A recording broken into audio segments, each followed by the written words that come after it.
দেখো বাবা, আমার বিয়েটা তো খুব স্বাভাবিকভাবে হয়নি। তোমরা প্রথমে যে ছেলেটির সাথে আমার বিয়ে দিচ্ছিলে, একটা ঠক জোচ্চোর, পুলিশ তাকে সকলের সামনে বিয়ের আসর থেকে নিয়ে গেছে তুলে। তখন না ধোঁয়া দেখে বুঝতে পেরেছিলাম বাবা, আশেপাশে কোথাও একটা আগুন আছে। সেই আগুনে আমাকে কাঠখড় পোড়াতে হবে।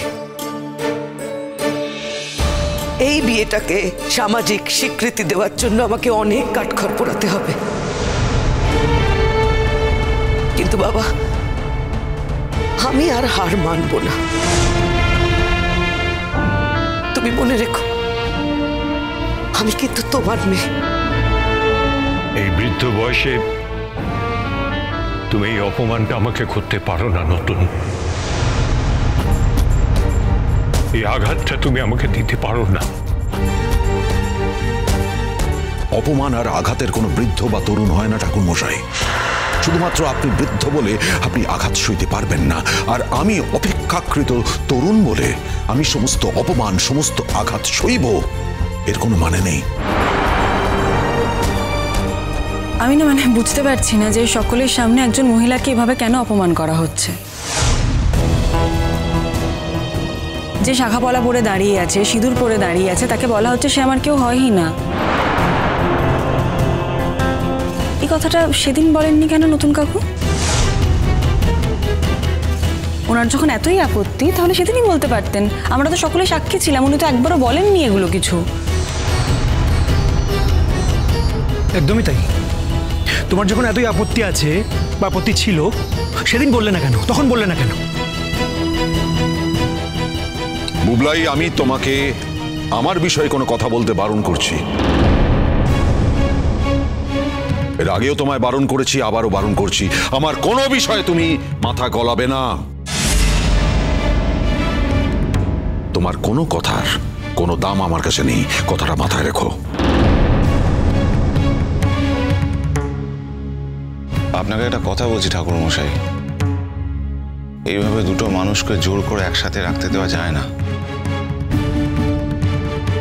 মানে আপনি বলুন না, এতে কি সম্পর্কটা ভালো হবে? আপনিই বলুন। আমি তোমাদের মতো এত আধুনিক মানুষ নই, এত আধুনিকতা আমি বুঝি না।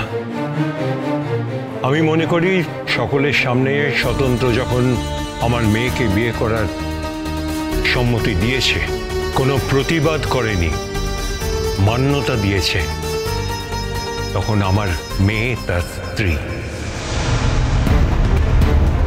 আর তাছাড়া সকলের সামনে যখন সে তার হাত ধরে গাড়িতে তুলে নিয়ে এইখানে নিয়ে এসেছে, তখন এখান থেকে ফিরিয়ে দেবার তাকে কোনো প্রশ্নই ওঠে না।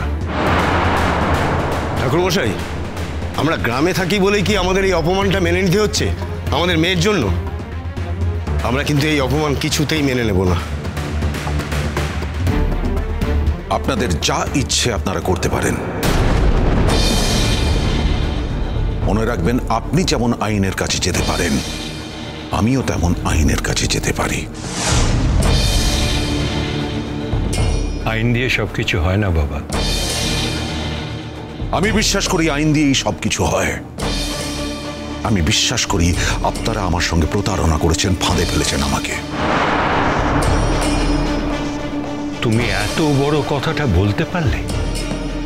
নূতন, আমি তোকে একটা কথা বলি, তুই পার্বতীর সঙ্গে বিয়েটা অস্বীকার করছিস, ঠিক আছে, কিন্তু সারাটা জীবন ধরে আমাদের জন্য এত কিছু করেছেন, তাকে তুই এইভাবে অপমান করিস না। দাদা, আমি অপমান করতে চাইনি। আমাকে যখন জোর করে একটা বিষয়ের মধ্যে ঢুকিয়ে ফেলা হচ্ছে, আমার উপর জোর করা হচ্ছে, বাধ্য করা হচ্ছে, এমন কিছু যেটা আমি মানি না, যেটা আমি মানতে পারবো না,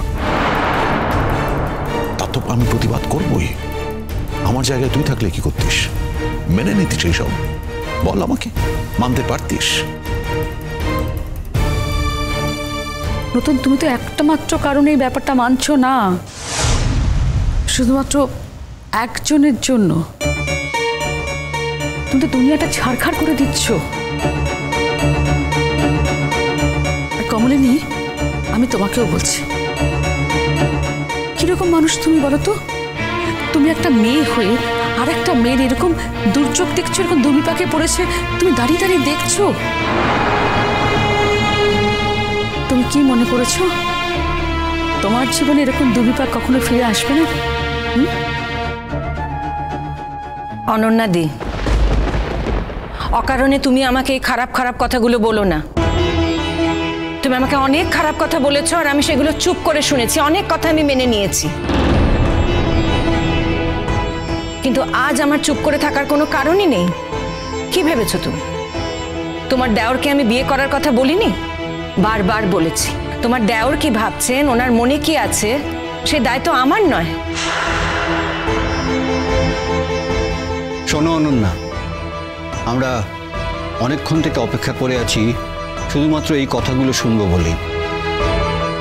আমরা জানতাম আমাদের ভাইজিটাকেই দায়ী করা হবে, সেই জন্যই আজ আমরা ওকে নিয়ে যেতে এসেছি। আজ আমরা ওকে নিয়ে যাব এবং তারপর নতুন কি করবে সেটা সম্পূর্ণ নতুনের ব্যাপার। সব সময় তো আমার মেয়েরই দোষ হচ্ছে, আমরা তো সেই জন্য বসেও আছি। কি রে বুড়ি, এখনো হয়নি? যাবি না আজকে? কোথায় যাবে ও? কমলিনী কোথাও যাবে না। এই বাড়ি কমলিনীর, তার নিজের বাড়ি ছেড়ে কমলিনী কোথাও যাবে না। না, এই বাড়িটা আমার নয়। তোমরা একটু বসো। অনেক দেরি হয়ে গেছে বুড়িমা, এবার আমাদের ফিরতে হবে। তুমি এবার তৈরি হয়ে এসো, একটা ব্যাগে টুকিটাকি যা জিনিস আছে ভরে নাও। আর বাবিল, মিঠি, তোরা তাহলে কি, তোরা এখন একটা মানুষকে এভাবে একটা অসম যুদ্ধে একা করে দিয়ে আমার মনে হয় তোমার এই বাড়ি ছেড়ে যাওয়াটা ঠিক হবে না কাকিমা।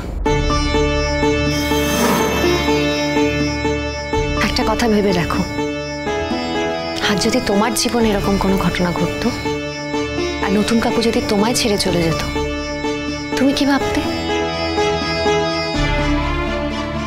দেখো, পার্বতী আন্টি এই বিয়েটাকে বিয়ে বলে মনে করে কিনা, পার্বতী আন্টি জোর করে এই বিয়েটাকে মর্যাদা দেবে কিনা, সেসব কথা এখন তোলা থাক। এখন তুমি এই বাড়ি ছেড়ে যেও না কাকিমা। তুমি এটা কি বলছো বিটিল? ও কি এখানে থেকে এইভাবে অপমানিত হবে? কমলিনীদি, আমি কিন্তু আজ অবধি কখনো কোনোভাবে তোমাকে কোনো অপমান করিনি। হ্যাঁ, এটাও ঠিক, তুমিও আমাকে কখনো কোনো অপমান করনি। কিন্তু আমাদের দুজনের মধ্যে একটা লড়াই আছে। কমলিনীদি, তুমি যদি এ বাড়ি ছেড়ে অন্য কোথাও চলে যাও, তোমার নতুন ঠাকুরপো আর এই বাড়িতেই আসবে না। ও আবার তোমার বাড়িটাকেই তার বাড়ি করে নেবে। তাই তোমার কাছে অনুরোধ করছি, তুমি এই বাড়িতেই থাকো। এই বাড়িতে থেকে আমার আর তোমার লড়াইটা জারি থাক। লড়াইয়ে যার জিত হবে সে টিকে থাকবে। তুমি বাজে কথা না বলে তোমার বাবার সঙ্গে বাড়ি চলে যাও। মজা পেয়েছো নাকি? আমি আমার মেয়েকে আবার ফিরিয়ে নিয়ে যাব? এক গাঁ লোকের সামনে দিয়ে তুমি ওকে নিয়ে এসেছো, আবার আমি ফিরিয়ে নিয়ে যাবো আর গিয়ে বলবো যে জামাই ওকে অ্যাকসেপ্ট করেনি? হয় নাকি? এসব তোমাদের ওই সিনেমা, টিভি, ওইসবে হয়। আমার মেয়ের জীবনে এসব আমি হতে দেবো না।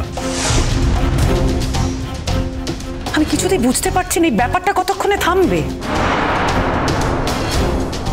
শুনুন ঠাকুর মশাই, আমি আপনাকে রিকোয়েস্ট করেছি আপনার মেয়েকে নিয়ে এখান থেকে চলে যান।